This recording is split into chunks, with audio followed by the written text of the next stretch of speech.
τρομοκρατία ολιγαρχή και μετά χάνεται στον ορίζοντα, αφήνοντας όμως πίσω της την ατμόσφαιρα καθαρή. Κάθε φορά που έρχεται στη σκέψη μου η εύκολη αυτή η παρομοίωση, ο νους μου πηγαίνει κυρίως σε μορφές φιλοσόφων, όχι πολλές, μην φανταστείτε, λίγες, μετρημένες. Και πάντοτε μεταξύ αυτών βρίσκεται η μορφή του φιλοσόφου, στον οποίο σε λίγο θα αποδώσουμε την ύψη τιμή που το πανεπιστήμιό μας επιφυλάσσει στους αρίστους. Αυτή είναι λοιπόν η ευθύνη μου απόψε. Να σας παρουσιάσω έναν φιλόσοφο που για την ηθική αποτελεί κάτι σαν ελευθερική καταιγίδα να εξελίξει, τον Peter Singer. Με όσα θα πω στη συνέχεια, οφείλω και φιλοδοξώ να υπηρετήσω διτό σκοπό. Αφενός να σκιαγραφίσω με όσο μεγαλύτερη σαφήνεια επιτρέπει στον διάρκεια της παρουσίασης αυτής τους λόγους για τους οποίους ο Peter Singer είναι τόσο σημαντικός για τη φιλοσοφία και ειδικότερα για την ηθική, και αφετέρου να δικαιολογήσω την απόφαση του Πανεπιστημίου μας να απονείμει στον Peter Singer τον τίτλο του επίτιμου διδάκτορα της φιλοσοφίας. Ο Peter Singer γεννήθηκε το 1946 στη Μελβούρνη της Αυστραλίας. Οι γονείς του ήταν Εβραίοι της Αυστρίας, οι οποίοι το 1938, όταν η Αυστρία προσαρτήθηκε στην ναζιστική Γερμανία, εγκατέλειψαν τη Βιέννη όπου ζούσαν για να ξεφύγουν από τις διώξεις που υφίσταται ο λαός. Οι γονείς των γονέων του που έμειναν πίσω πέθαναν σε στρατόπεδα συγκέντρωσης στην Πολωνία και στη Τσεχία. Ο Peter Singer σπούδασε στο Πανεπιστήμιο της Μελβούρνης νομικά, ιστορία και φιλοσοφία. Πήρε το πτυχίο του 1967 και το Master of Arts 2 χρόνια αργότερα. Η επίδοσή του εξασφάλισε και υποτροφή για το Πανεπιστήμιο της Οξφόρδης. Ο Singer για 2 χρόνια παρακολούθησε στο University College τις διαλέξεις σπουδαίων φιλοσόφων όπως ο Τζον Μακί, ο Herbert Klein, ο Adolphus Stark, ο Ρίτσαρντ Μέρβιν Χέα, ο Ντέρεκ Πάρφιτ, ο Ρόλαντ Βόρκιν και άλλοι. Το 1971 έλαβε το Bachelor of Philosophy με άριστα, υποβάλλοντας διατριβή από τον τίτλο Δημοκρατία και Ανυπακοή, την οποία ξεκόλλησε υπό την εποπτεία του Ρίτσαρντ Μέρβιν Χέα. Η ποιότητα της διατριβής του Singer κλείσε το ενδιαφέρον του Χάρτ, ο οποίος του πρότεινε να την υποβάλει για δημοσίευση στις εκδόσεις του Πανεπιστημίου της Οξφόρδης. Ο Φέρετ Τσακόφυτος είχε επίσης τραβήξει την προσοχή του Τζον Μακί, ο οποίος του πρόσφερε τη δυνατότητα να διδάξει ως character lecturer. Ο νεαρός Singer, μόλις 26 ετών τότε, απεδέχθη την πρόταση του Μακί και δίδαξε στο Πανεπιστήμιο της Οξφόρδης για τα επόμενα 2 χρόνια. Όλα αυτά δεν ήταν παρά τα πρώτα βήματα μιας από ολόκληρο τον κόσμο. Όπως το έργο ασφαλώς, όσο μεγάλος και αν είναι αυτός, δεν λέει τίποτα για την ποιότητα ενός φιλοσόφου. Αυτό που τον καθιστούν άξιο μνήας από τον ιστορικό του μέλλοντος είναι το ρηξικέλευθο και η γονιμότητα των ιδεών του, με άλλα λόγια, ο βαθμός κατά τον οποίο η σκέψη του έχει συμβάλει στο να προχωρήσει η φιλοσοφία λιγάκι παραπέρα. Ο Peter Singer ήδη την πρώτη νεότητα είχε εξασφαλίσει μια θέση στην ιστορία της φιλοσοφίας, εισηγούμενος με ρηξικέλευτες ιδέες και προτείνοντας καινοτόμες λύσεις. Σε καμία περίπτωση εν τούτης δεν επαναπαύθηκε στις πρώιμες αυτές δάφνες. Αντιθέτως, το άχρη τούδε έργο του μας επιτρέπει να συμπεράνουμε πως το ρηξικέλευτο έκτοτε κατέστη γι' αυτόν μάλλον σύνηθις. Ο Singer εξ αρχής συντάχθηκε με την ηθική παράδοση του ωφελημισμού, αλλά ουδέποτε προσκολήθηκε σε αυτήν άκρητα. Αντιθέτως, την εμπλούτηση και την ανανέωση. Είναι ο εισηγητής της πλέον πρόσφατης μορφής της, του προτιμησιακού ωφελημισμού, γεγονός που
συνιστά ηθική υποχρέωση, με την οποία όταν αποτυγχάνουμε να εναρμονιστούμε, καθιστάμεθα υπεύθυνοι για τα δεινά που αυτοί υφίστανται. Με άλλα λόγια, και σε αντίθεση με την και στις μέρες μας κυρίαρχη αντίληψη, ο Singer υποστηρίζει πως η συνδρομή μας προς τον συνάνθρωπο δεν αποτελεί απλώς αξιέπαινη ηθική επιλογή, αλλά πως αυτή είναι ηθικά επιβεβλημένη. Οι περισσότεροι από εμάς πράγματι πιστεύουμε πως όταν βοηθούμε τους άλλους κάνουμε κάτι καλό. Όταν όμως δεν το κάνουμε, συνήθως δεν θεωρούμε πως πράττουμε κάτι ηθικώς επιλήψιμο. Αυτός είναι άλλος ο λόγος για τον οποίο, για παράδειγμα, αν και επενούμε τους ευεργέτες, δεν μεμφόμεθα αυτούς που ενώ μπορούν δεν ευεργετούν. Ο Singer, απορρίπτοντας τη σχετική αντίληψη του Καντ, υποστηρίζει πως έχουμε αδύρυτη υποχρέωση να φαινόμαστε αλληλέγγυοι σε όσους έχουν την ανάγκη μας και εάν δεν το πράττουμε παρότι θα μπορούσαμε, είμαστε ηθικώς υπόλογοι για αυτή μας την αστοχία. Είμαστε μάλιστα, υποστηρίζει, υποχρεωμένοι να προσφέρουμε μέχρι το σημείο εκείνο, από το οποίο και μετά η προσφορά μας θα καταστεί απειλητική για οτιδήποτε μπορεί να είναι για εμάς ηθικό σημαντικό. Και επειδή η πολυτέλεια, η τριφυλή ζωή και η αυθονία δεν είναι καταστάσεις ηθικώς σημαντικές για τον άνθρωπο, είναι καθήκον μας να διοχετεύουμε προς ανακούφιση των ενδεών συνανθρώπων μας τους πόρους που αλόγιστα σπαταλούμε σε όλα αυτά. Ο Επίκουρος λέει πως το κανάτι, το κάθε κανάτι, έχει συγκεκριμένη χωρητικότητα. Όσο νερό και να το ρίξει επιπλέον, αυτό απλά θα κοιτήσει στο κόμμα. Ο Peter Singer υποστηρίζει πως αυτό το επιπλέον νερό έχουμε την ηθική υποχρέωση να το ρίχνουμε στα κανάτια των συνανθρώπων μας που η τύχη κακή τα άφησε να αδειάζουν. Στη σκέψη του, η αγαθολογία αποτελεί αδαμάντινη ηθική προστατική για όσους από εμάς έχουμε κάτι παραπάνω από αυτά που μας είναι αναγκαίο. Η αντίληψη του αυτή έχει αποτελέσει για τον ίδιο στάση αλλά και έργο ζωής. Την προωθεί εδώ και δεκαετίες με αμύωτη πίστη και ένταση, δωρίζει κάθε χρόνο το 1/3 των εισοδημάτων του σε οργανισμούς που επιδιώκουν την εξάλληψη της πείνας, έχει ιδρύσει την ανθρωπιστική οργάνωση The Life USA και είναι εμπνευστής των Peter Singer Foundations που λειτουργούν με αυτόν τον σκοπό σε ολόκληρο τον κόσμο. Σε ό,τι αφορά τις ηθικές σχέσεις μας προς τα ζώα και την ηθική αξία που αναγνωρίζουμε στα τελευταία, ο Singer αφισβητεί έντονα την ηθική πρωτοκαθεδρία του ανθρώπου έναντι των υπολείπων έμπειων ειδών. Η ηθική προτεραιότητα που αναγνωρίζουμε στο είδος μας, λέει ο Singer, αφενός είναι αυθαίρετη και αφετέρου ιδιαιτέρως βολική, αφού είναι μάλλον απίθανο όσοι υποφελούνται από αυτήν να την αμφισβητήσουν, ενώ εκείνοι που πλήττονται αδυνατούν να εκθέσουν τις αντιρρήσεις τους. Θεωρούμε πως επειδή τα ζώα ενδεχομένως είναι ανίκανα να σκεφτούν ή να μιλήσουν, δεν δικαιούνται ισότιμη προς εμάς θέση στην κλίμακα της ηθικής ιεράρχησης των νόμων. Το γεγονός αυτό περαιτέρω πιστεύουμε πως τους απαγορεύει ή μη τι άλλο να διαθέτουν ίσα δικαιώματα με εμάς. Ωστόσο, υποστηρίζει ο Singer, η ισότητα των δικαιωμάτων δεν θεμελιώνεται στις ομοιότητες των νόμων, αλλά στη σύμπτωση των συμφερόντων τους. Τόσο ένας άνθρωπος, όσο και ένας σκυβατζής, για παράδειγμα, παρά τις μεταξύ τους διαφορές, έχουν τη δυνατότητα να αισθάνονται πόνο. Και ο πόνος είναι εξίσου δυσάρεστος και στους δυο. Ως προς τη βίωση του πόνου, λοιπόν, τόσο ο άνθρωπος όσο και ο σκυβατζής έχουν ένα κοινό συμφέρον, συνεπώς δεν υφίσταται λόγος να μην διαθέτουν και ένα κοινό δικαίωμα. Ο Τζέρεμι Μπένθαμ, 200 χρόνια πριν, είχε γράψει σχετικά. Το ερώτημα δεν είναι αν μπορούν τα ζώα να σκεφτούν ή εάν μπορούν να μιλήσουν. Το ερώτημα είναι εάν μπορούν να πονέσουν. Ο Singer εύστοχα επισημαίνει πως ίσα δικαιώματα δεν σημαίνει ίδια δικαιώματα. Όπως ακριβώς ο άνδρας και η γυναίκα έχουν ίσα δικαιώματα, παρότι αυτά δεν είναι ίδια, αφού στον άνδρα δεν έχει για παράδειγμα νόημα να αναγνωριστεί το δικαίωμα στον άνδρα, δεν μπορεί να το κάνει κάτι. Έτσι ακριβώς και στην περίπτωση του ανθρώπου και των ζώων μπορούν να αναγνωριστούν ίσα, παρότι όχι ίδια δικαιώματα.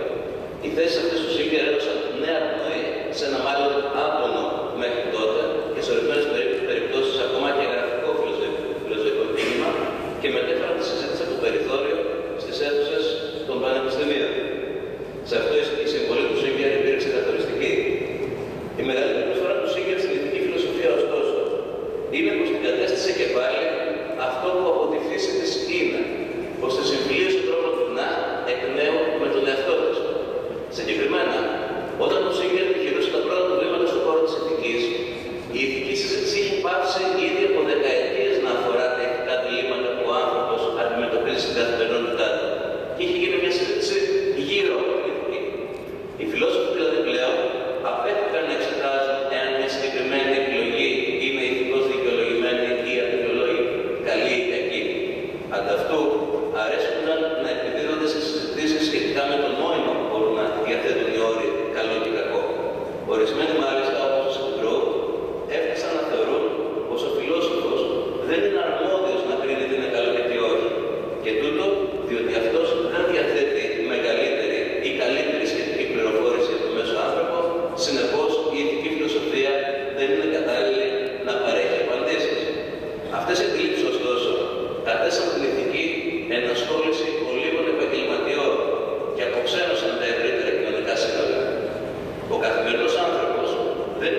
φυσικά υπήρξε έργο Peter Singer.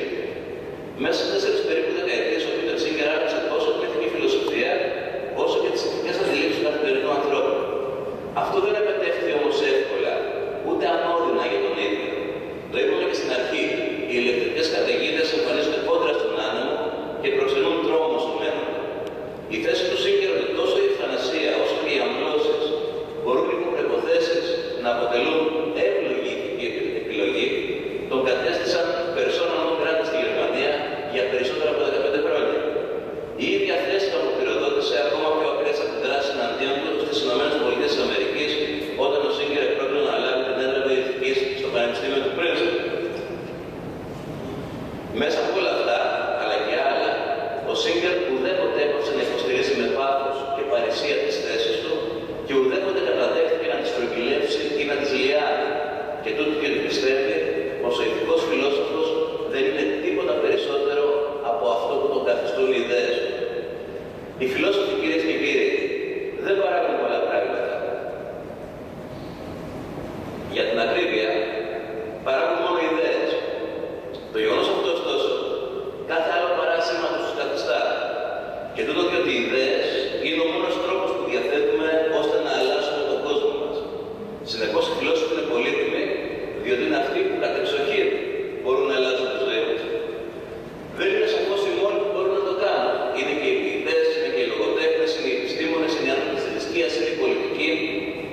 Αλλά εάν και μόνο εάν αυτοί διαπνέονται και εμπνέονται από μια καινοτόμο σύλληψη, από μια ιδέα. Σε όλες τις άλλες περιπτώσεις οι δημιουργοί μπορούν απλώς να ομορφαίνουν ή να πλουτίζουν τη ζωή μας, αλλά όχι να την αλλάζουν. Εάν λοιπόν το έργο του φιλοσόφου είναι να παράγει ιδέες, και αν σκοπός των ιδεών είναι να επιφέρουν μικρές ή μεγάλες αλλαγές στον κόσμο μας, είναι προφανές πως το μέγεθος και η προσφορά του φιλοσόφου κρίνεται τις αλλαγές που οι ιδέες του επιφέρουν στη ζωή των ανθρώπων. Αυτό φαίνεται να ισχύει κατεξοχήν και τους φιλοσόφους που διατρύβουν περί την ηθική, αφαίρον της τελευταίας είναι να διαμορφώνει την καθημερινότητά μας διαρκώς κατά τρόπο τέτοιο, ώστε η ζωή μας να παραμένει ή να γίνεται άξια να βιώνεται. Αυτό, ωστόσο, είναι εξαιρετικά σπάνιο και δύσκολο. Και τούτο διότι η ρηξικέλευτη, η επαναστατική ιδέα, αυτή που θα αλλάξει τη ζωή των ανθρώπων, αποτελεί υπόσταση φασματική, αέρια. Είναι, κατά την έκφραση του Σέξπιρ, φτιαγμένη από το υλικό των ονείρων και ως τέτοια είναι ιδιότροπη, ευαίσθητη και επιλεκτική. Κάνει την εμφάνισή της μόνο στη σκέψη εκείνων που, όπως ο Πλάτων, είναι έτοιμοι να φανταστούν το εξωφρενικό. Προτιμά αυτούς που διακρίνονται την παρησία του Βενέτη του Σπινόζα. Αισθάνεται κατά νίκη τη έλλειψη για την ιδιοκτησία του Ιμάνουελ Καντ και των ομοίων. Αφού τρέφεται από αυτήν και χωρίς αυτήν θα εξασθενήσει και θα χαθεί. Τέλος, και περισσότερο από οτιδήποτε άλλο, η ιδέα που τελικά θα αλλάξει τον κόσμο αναζητά φιλοσόφους που πράγματι φιλοδοξούν να αλλάξουν τον κόσμο. Σεβαστέ τιμόμενε, Peter Singer, εσείς, αν μη τι άλλο, σίγουρα ανήκετε σε αυτή την τελευταία κατηγορία και γι' αυτόν τον λόγο σας οφείλουμε χάρη μας. Ευχαριστώ πολύ.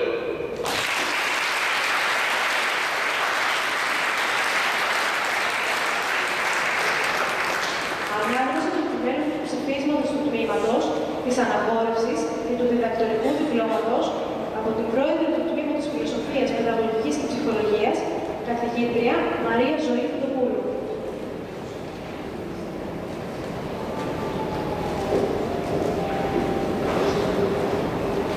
Εθνικών και Καποδιστριακών Πανεπιστήμιων Αθηνών. Ψήφισμα της των φιλοσόφων σχολής. Τύχη αγαθή. Βρυτανεύοντος στο Αθήνη Συνεθνικό και Καποδιστριακό Πανεπιστημίο Θεοδόρου Φορτσάκη. Κοσμητευούσεις εν των φιλοσόφων σχολή Ελένης Καραμαλέκου και προεδρευούσεις εν το τμήμα της Φιλοσοφίας, Παιδαγωγικής και Ψυχολογίας Μαρία Ζωή Φωτοπούλου, έδωξε ομοφόνος στη σχολή επειδή Peter Singer, ανήρ ευτεπεθικός και παιδείας έμπρεος, εκόσμου του νέου ορμημένος, της φιλοσοφίας σπουδής και δι και της βιοειθικής καλυμμένης εσάρτρων ελληλαγός, της εξαριθμήτης γράμμας γλώσσες ποικίλες, με θρηνευομένης και εναργές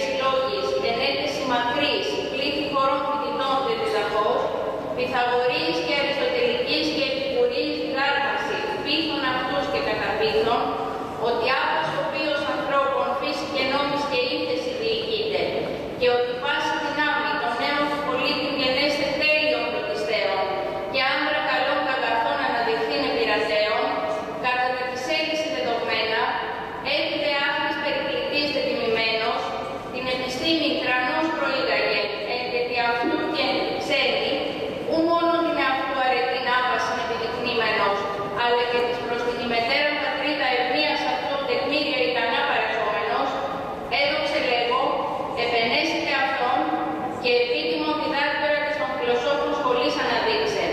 Το δε ψήφισμα τόδε μεμβράνη αναγράψε και την του τμήματος πρόεδρων εν τη αιτούση τη μεγάλη αναγνούσαν και τα στιγμάς ανυπούσαν. Επιδούνε αυτό, η ανημέρα η αναγόρευση γέννηται, καθάν ενόμεστε.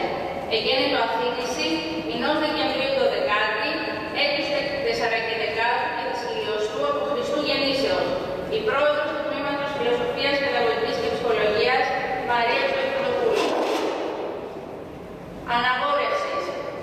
Επειδή το τμήμα Φιλοσοφίας, Παιδαγωγικής και Ψυχολογίας της των Φιλοσόφων Σχολής του Αθήνης Συνεθνικού και Καποδιστριακού Πανεπιστημίου, Peter Singer, άξιον απέφθινε του επιτίμου διδακτορικού αξιώματος, η δε των Φιλοσόφων Σχολή τούτα παιδέξατο και ο Πρίτανης, της σχολής γνώμη επινέπει, διατάφτα εγώ, Μαρία Ζωηφιλοπούλου, αναπληρώτρια καθηγήτρια της θεωρίας και πράξεως της διδασκαλίας της αρχαίας ελληνικής γραμματείας, νυν δε του τμήματος Φιλοσοφίας, Παιδαγωγικής και Ψυχολογίας πρόεδρος, στρωμένη τη δυνάμει ή παρά των πανεπιστημιακών νόμων και του τμήματος Έκολα Βούσα, Peter Singer, επίτιμο διδάκτορα της των Φιλοσόφων Σχολής του Αθήνης Συνεθνικού και Καποδιστριακού Πανεπιστημίου Δημοσία Αναγορεύω και πάσης της προνομίας με στο πανεπιστημιακό του το αξιώματι παρεχομένες απονέμου.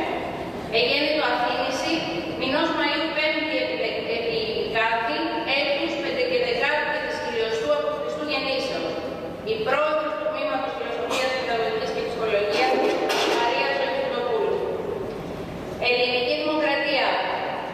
Πριτανεύοντος εν το Αθήνη Συνεθνικό και Καποδιστριακό Πανεπιστημίο, μελετείου Αθανασίου Δημοπούλου, καθηγητού της Παθολογίας Οδολογίας, εν τη των επιστημών της Υγείας Σχολή, κοσμητεπούσης, εν τη των Φιλοσόφων Σχολή, Ελένης Καραμαλέκου, καθηγητρίας της Λατινικής Φιλολογίας και προεδρευούσης εν το τμήμα της Φιλοσοφίας, Παιδαγωγικής και Ψυχολογίας, Μαρία Ζωηφιλοπούλου, αναπληρωτρίας καθηγητρίας της θεωρίας και πράξεως της διδασκαλίας της αρχαίας ελληνικής γραμματείας, Peter Singer, αποδόγματος ομοθήμου της των Φιλοσόφων Σχολής, εις τους επιτίμους διδάκτορας εγκρίνομαι, Αθήνης ημινός Μαΐου 5η επί Κάδη, έτους 5 και 10 και της χιλιοστού από Χριστού γεννήσεως. Ο Πρίτανης Μελέτιος Αθανάσιος Δημόπουλος, η κοσμήτωρα Ελένη Καραμαλέκου, η πρόεδρος του τμήματος Φιλοσοφίας, Παιδαγωγικής και Ψυχολογίας, Μαρία Ζωηφιλοπούλου. Περιέργειες του τιμωμένου επικείμενο της σχολής από την κοσμήτωρα καθηγήτρια Ελένη Καραμαλέκου.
Ομιλία του τιμωμένου.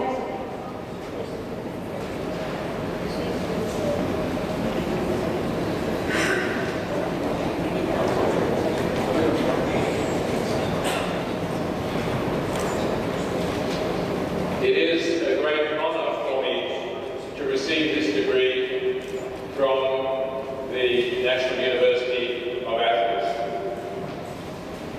I am moved by this conferral of the degree, and of course I am especially aware of the fact that I am receiving it in the place where the tradition of philosophy in which I have tried to live for the last maybe 45 years of my life began. I often find in my works that I'm citing the example of Socrates as he challenged the moral conceptions of the Athenians in his time, and I try to follow his example in also questioning some of the ideas that we hold today. Of course, this was not a popular thing for Socrates to do, and it is not a popular thing today always, but I'm very pleased to have this recognition and have this support from the university here and from those of you who have come to this event. So I thank you very much for this. What I want to do now is to say a few words in defense of the utilitarian tradition of ethics, which is the tradition in which I work and in which my ideas find their place. The utilitarian tradition is something that began in England in the late 18th and early 19th centuries, and which has continued consistently through that time.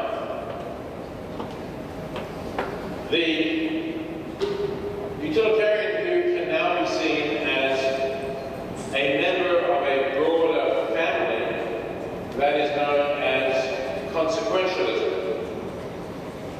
Consequentialism is the family of theories that all hold that the right thing to do is that which has the best consequences, hence the name consequentialism. Utilitarianism we can distinguish among other consequentialist theories because its understanding of what are the best consequences is limited to the idea of the welfare or well-being of all of those who are affected by the action. So the utilitarian view is that the right action is that which does the most to increase the welfare of everybody affected by the action. Now this idea of welfare itself can be further explained and further discussed, and I will say a little bit more about that during my remarks. But let me begin by asking, why should we accept the utilitarian view of ethics? To me, I was attracted initially, even as a student, I was attracted to utilitarianism because it has a common sense approach to life. Common sense in the idea that we all understand things like pleasure and pain, or the satisfaction of our needs and desires, and frustration if we do not satisfy. There is nothing mysterious about this view. And the idea that the best world is one in which we have the greatest possible increase in our welfare is a very common sense idea. It says something concrete. For that reason, I think it is less mysterious than views which depend on ideas of duties or rights, which we intuit in some way rather more mysteriously than the utilitarian principle. So that's what attracted me to it. But if, as a philosopher, I look at the past thinkers of the utilitarian tradition and ask, how did they justify it? I find a variety of different answers, and I want to briefly mention some of those. Firstly, let me say, not all utilitarians even think we can justify utilitarianism. The Australian utilitarian J.J.C. Smart, who was a defender of utilitarianism, a professor at the time when I was a student in Australia in the 1960s, thought that you cannot actually justify any ethical theory. His view was that you just have to decide what you yourself find attractive. So he said, I'm a benevolent person. I wish everyone well. That is essentially what the utilitarian principle is saying. So if you are also a benevolent person, you should also find utilitarianism attractive. But if you're not, if there are other things that appeal to you more, then there is nothing more I can say. That was the view of Professor Smart. But I don't agree with that view myself. I think there is more that we can say. But some of the things said by early utilitarians were not very satisfactory. For example, Jeremy Bentham, the founder of the English utilitarian tradition, said that the terms good and right have a meaning if applied in a utilitarian way, and otherwise they have no meaning. Essentially, he was saying what I said before, that the non-utilitarian understandings of good and right are somewhat mysterious. But still, I think Bentham's approach was too swift.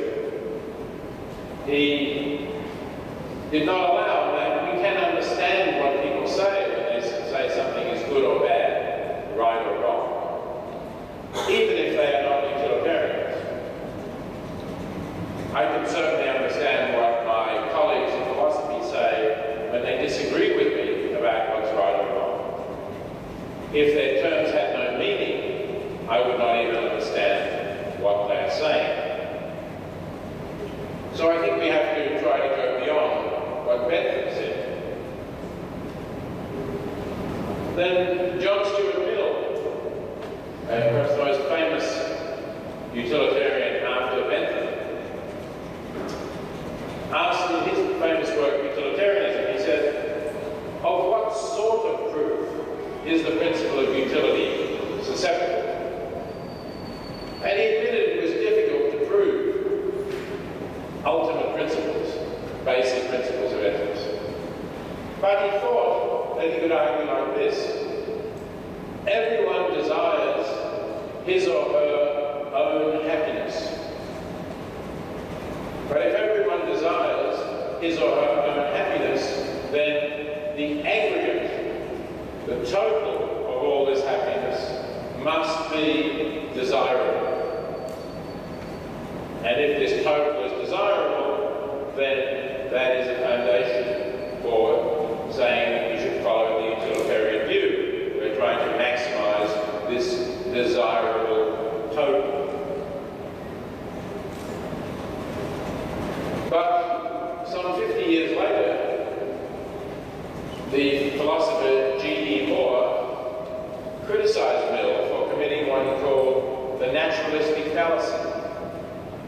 essentially, Moore's criticism was that you can define good in terms of what everyone desires, but we can still ask the question.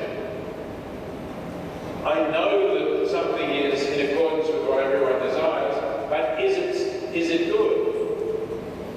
In other words, it might be the case that what everyone desires is not good.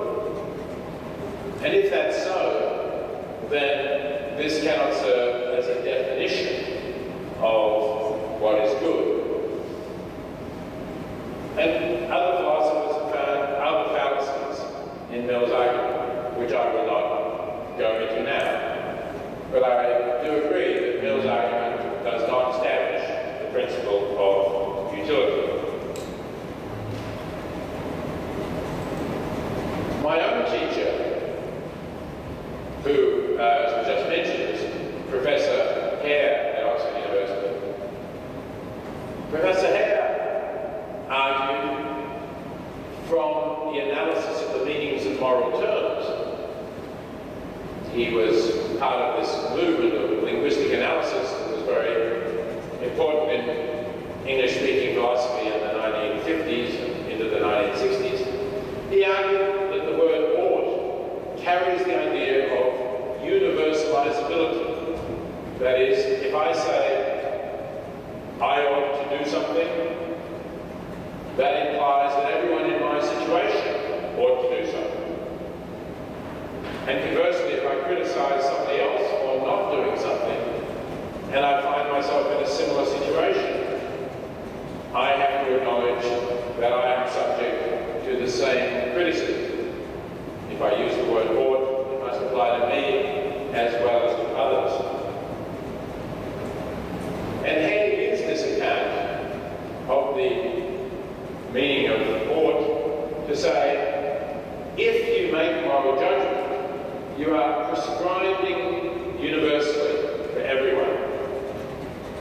And that means you have to put yourself into the position of all those affected by your actions. You can only say that something is right if it would be the best thing, not just from your own position or from the position of one or two others, or even from the position, let's say, of every member of your community, but you must say it would be the best thing from the point of view of all of those who are affected by it. So this led Hare to saying, I can only accept this if it is in accordance with the most preferences, the sum of preferences. Because I have my preferences, you have your preferences, you have your preferences, and everyone has their preferences, so the right action is the one that sums up everybody's preferences and is the one that does most to satisfy the preferences of everyone affected. That leads us to a form of preference utilitarianism.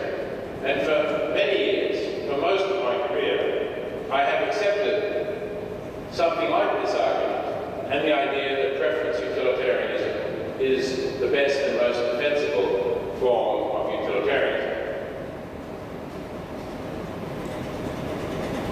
But more recently, I have gone back to study the 19th century utilitarian Henry Sidgwick.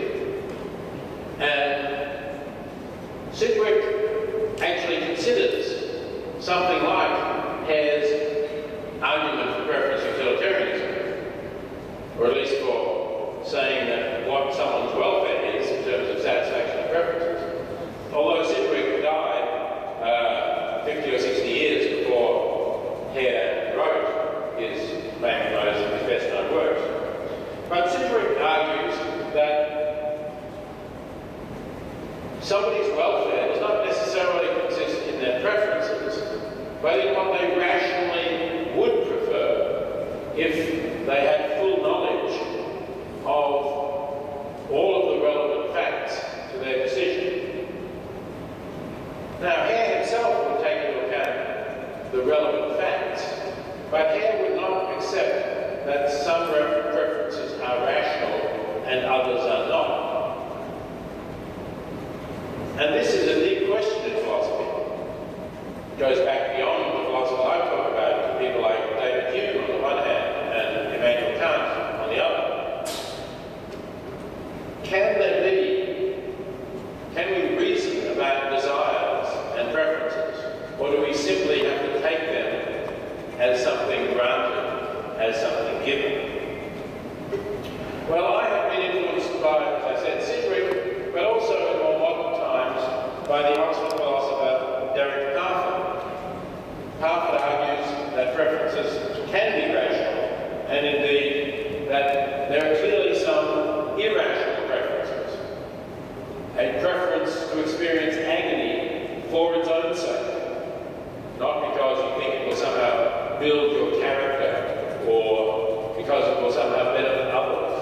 but to experience agony for its own sake, Hart argues, is irrational. And after reflecting on this, considering a number of things which I don't have time to talk to you about this evening, I came to agree that Hart is right, and therefore that Sidgwick is right. And that indeed there are such things as rational preferences or irrational preferences. Now, Sidgwick used his idea of reasoning to suggest that reason allows us to take the point of view of the universe, in his phrase. And that's rather similar to Hare's idea of universalizability. But it's a metaphor for Sidgwick. Sidgwick doesn't actually think that the universe has a point of view, but we can imagine ourselves taking this larger point of view. And if we do, Sidgwick said, we can see that our own good is of no more importance than the good of anyone else who has similar amounts of welfare, similar amounts of pleasure or pain, for example. And Sidgwick thought that this is a rational axiom, a self-evident truth on which we can ground utilitarianism. The idea that we ought to give equal weight to everyone's interests. You could say that he is saying in a different way what Hare was saying, but on a foundation of reason rather than a foundation of the analysis of language. And I find Sidgwick's foundation more satisfactory now than Hare's. But Sidgwick does not think that he can rationally prove utilitarianism because he thinks that utilitarianism has a great rival that cannot be defeated by these methods. The rival for Sidgwick is egoism. Sidgwick felt he could not deny the rationality of acting on one's own interest. So on the one hand, he had the rationality of acting from this point of view of the universe, which says we must consider everyone's welfare equally. And on the other hand, he felt he could not deny the rationality of the egoist who considers only his or her own welfare. And therefore, he ended his great work, The Methods of Ethics, in a rather gloomy, pessimistic frame of mind, because he thought that he could not produce a rational solution to the problem of a foundation for ethics. But I have been working on this in recent years, together with a colleague of mine from Poland, Dr. Katarzyna Radek. And last year we published a book called The Point of View of the Universe, in which we took a great deal from Sidgwick and expounded his views. But we went beyond Sidgwick in arguing that we don't have to accept egoism as self-evidently rational. Our argument was essentially from our evolutionary understanding of where our desires and intuitions come. If we understand the evolutionary process, we can see that many of our desires and many of our moral responses evolved because they helped us to survive and to reproduce. But that does not mean that they are justified. On the contrary, this explains them, but it does not give them a rational basis. The beliefs we have through evolution may not be morally the right beliefs, and especially if circumstances change from the times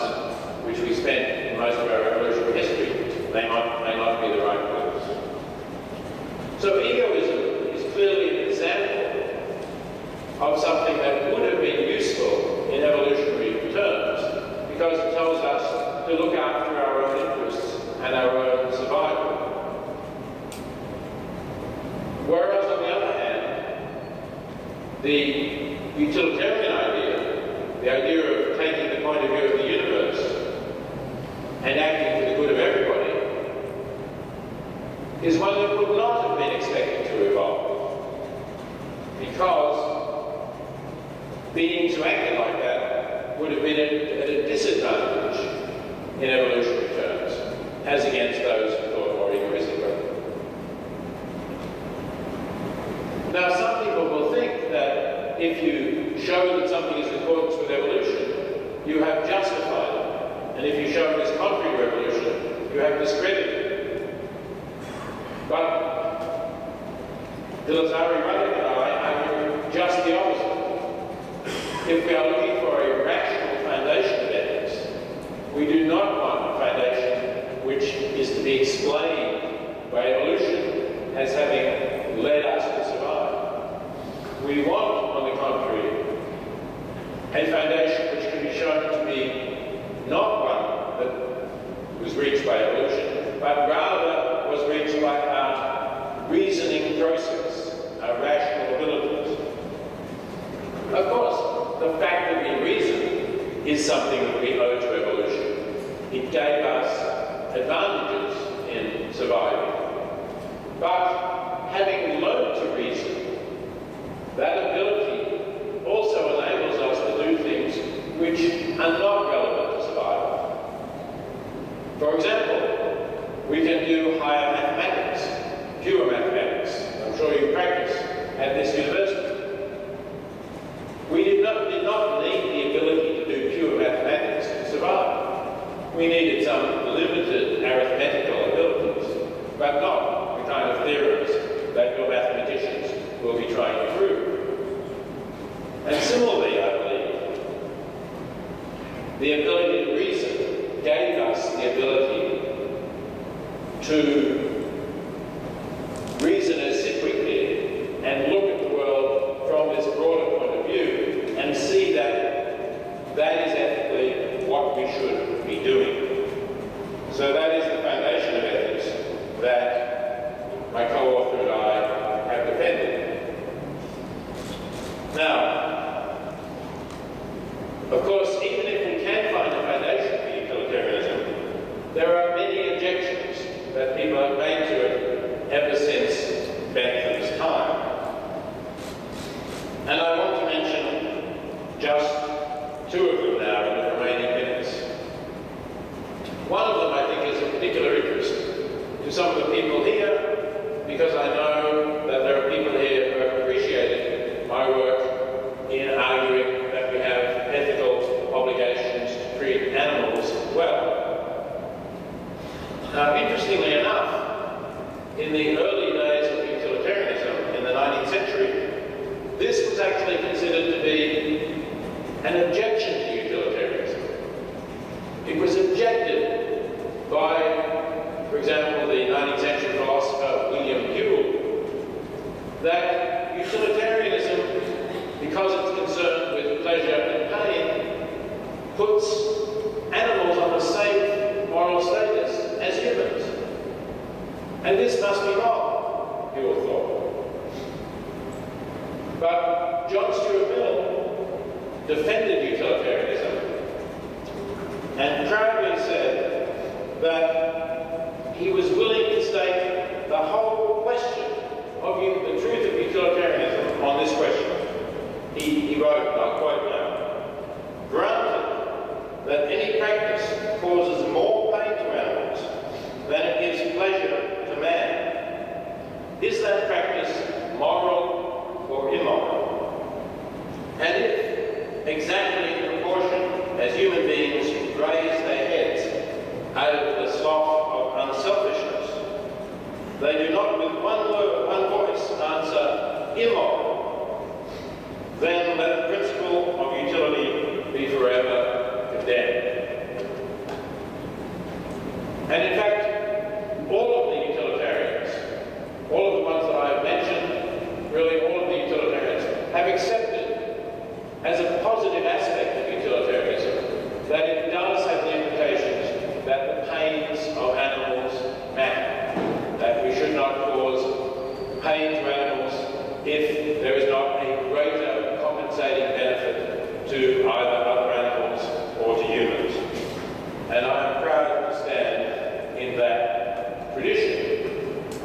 which we must remember began before there were any laws to prevent cruelty to animals.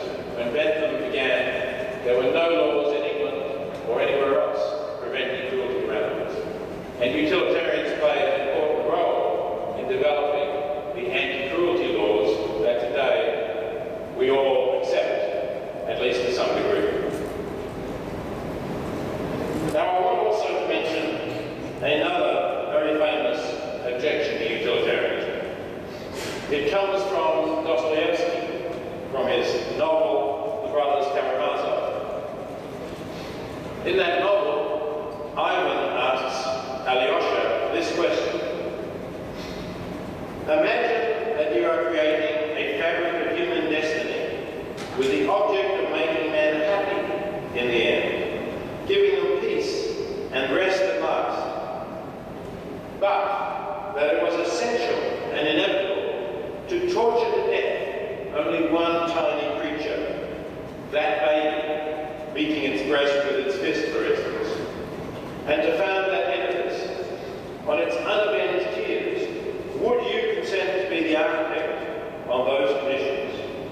Tell me and tell the truth. No, I wouldn't consent, is Alyosha's reply. Clearly, here Dostoevsky was challenging the utilitarian outlook, the view that if it will have the best consequences, it's the right thing to do. And obviously, in the example Dostoevsky poses, it will have the best consequences to torture the baby to death. Because that is going to, as Dostoevsky describes, create peace and happiness on earth forever. And we know that in the world in which we live, tragically, not only babies, not only children, but also adults are tortured to death, are horribly and violently killed on quite a large scale in wars, in individual violence, and of course others starve to death and die of terrible diseases. So if Dostoevsky is really offering the end to all of that on the basis of the unavenged tears of this one baby, you would have to say it would have the best consequences to do that. So how is the utilitarian to reply? It is, of course, fortunately, a hypothetical question. We can't even really imagine how it would be possible to establish this utopia by torturing a baby, or how that would even contribute in any way to making the world a better place. But we are philosophers. We can consider hypotheticals. Even Socrates, after all, used hypotheticals. He famously, in trying to find out what is justice, said, imagine when he was told that it was getting back what is owed to you. He said, well, imagine you've lent a knife to someone who becomes mad. And you become mad. Should the person to whom you've lent a knife give it back to you, even though it's yours? What do you do? Of course, if you become mad, you should not. That's a hypothetical example. So I don't think philosophers can refuse to discuss hypothetical examples. We can also say that we might be actually physically unable to torture a small child to death. And of course it's good that we should have an extreme reluctance to do that. Because, as I said, in the real world, torturing a child to death never does any good and does great evil, great harm. So we don't want people who could comfortably torture a baby to death. We don't want that kind of person in the world. But let's make it hypothetical here that is something you could do under these circumstances. Then, in the end, in the very end, the utilitarian will have to say, then that would be the right thing to do. Some people cannot accept this answer. The deontologists, those who think that there are some things that are wrong in themselves, may not be able to accept this answer. The Kantians would not be able to accept this answer. But I think with all of the qualifications that I've made, I think I have to accept it would be the right thing to do.